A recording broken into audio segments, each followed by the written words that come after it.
Mehnatning tagi har doim ham rohat bo'lavermas ekan. U ma'lum tartibga asosan muhofaza qilinmasa ayanchli o'lim bilan yakunlanishi ham mumkin. Qonunchilikka ko'ra xodimlar uchun sog'lom va xavfsiz mehnat sharoitlarini yaratish shartligi aniq qilib belgilab qo'yilgan, ammo unga hamma ham birdek amal qilavermaydi.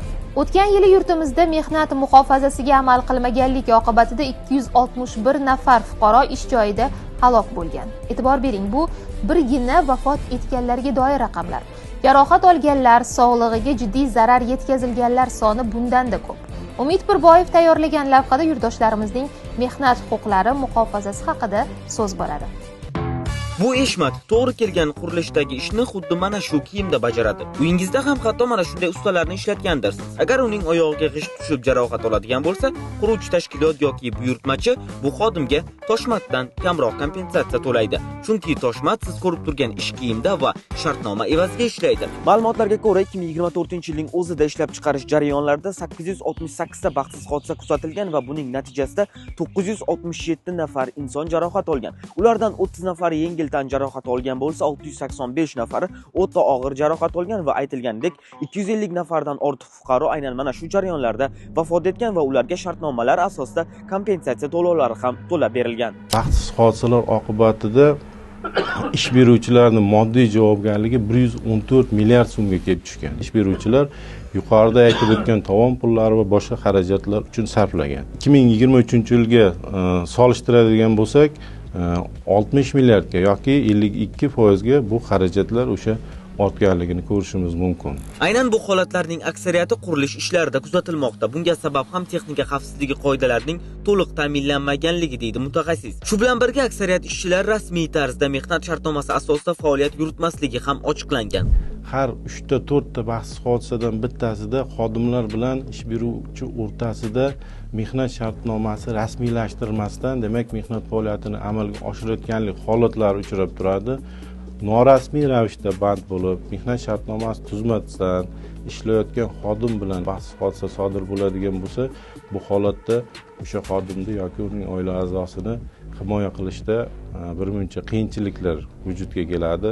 Mehnat shartnomasi tuzilmagandan keyin ish beruvchi aksariyat holatlarda xodimga demak topshiriq bermaganligi yoki bo'lmasa u tashkilotda ishlamaslik holatlarini tan olmaslik holatlari ham uchraydi. Shartnomasiz birovning uyida ishlaydiganlar ham ish vaqtida baxtsiz hodisaga uchragudek bo'lsa, kompensatsiya olishi mumkin. Buning ham aslida o'z tartibda omili bor. Ya'ni bunday hollarda yozma shartnoma emas, bemalol og'zaki kelishuv ham tuzsa bo'ladi. Agar ish paytida jarohat yetadigan bo'lsa, bunda ana o'sha yetkazilgan jarohat kim tomonidan amalga oshirilganiga qarab turib, o'sha shaxsdan bemalol zarar undiruvchi bo'ladi. Aytaylik, g'isht xodimni bosh qismiga tushib ketdi. O'sha g'ishtni tushib ketishiga sabab kim? Misol uchun, o'sha g'ishtni noto'g'ri o'rnatgan uyning egasimi yoki u g'ishtni noto'g'ri o'rnatgan o'sha pudratchilar, ya'ni borib ishlovchilarning o'zini aybi bilan bo'lgan. Agar uyning egasini aybi bilan g'isht noto'g'ri o'rnatilgan bo'lsa-yu, lekin xodim ishlayotgan payt, ya'ni ishchilar ishlayotgan paytda uni ustiga tushib ketadigan bo'lsa, albatta uy egasi javobgar bo'ladi. Yana bir faoliyat egalari bor. Aslida ular ham shartnomasiz rasmiy kompaniyalarda faoliyat olib boradi. Ya'ni biz har kuni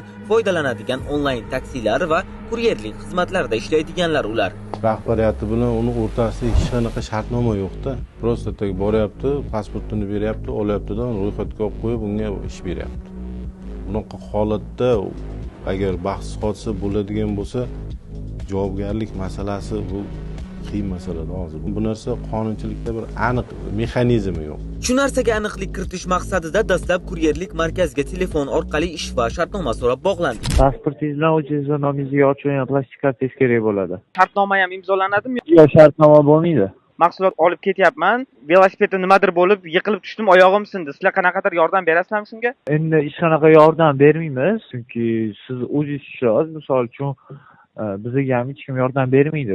U bu narsa bo'lib qolsa bizlar bilan. Texpasport prava ko'rlash, registratsiya qilib qo'yadi. Taksopark polni o'sha dogovor tuzib berishga biz bunaqa narsa bermaydi. Prosta biz registratsiya qilib qo'yadi bo'ldi. Jahon tajribasida ham kuryerlar shartnoma asosida faoliyat olib boradi. Bu holatni esa ChatGPT ham aniq asoslab berdi.